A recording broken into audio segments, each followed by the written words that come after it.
આજે માર્ચ 14, 2024માં આ વિસ્તારના ધારાસભ્ય મેડમ સંગીતા પાટીલના હાજરીમાં અને લોકલ કોર્પોરેટર નાગરભાઈ પટેલના હાજરીમાં આ નવા ચોકી લોક ભાગીદારીથી જે ઉધના પોલીસ સ્ટેશન અને ઉધના પોલીસ સ્ટેશનના વિસ્તારમાં જે નાગરિકો માટે બનાવવામાં આવેલ છે, આ ઉદ્ઘાટન કરવામાં આવેલ છે અને આ વિસ્તારના જે લોકો માટે આ ચોકીમાં આવવા માટે અને અગાઉ ઉધનાના 12 માર્ગ ઉપર પુરાના ચોકીમાં જવા માટે લોકોમાં હાલાકી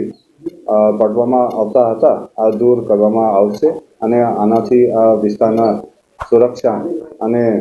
શાંતિ જળવાય માટે પોલીસને અને નાગરિકોને ફાયદા થશે. જય હિન્દ, જય ભારત.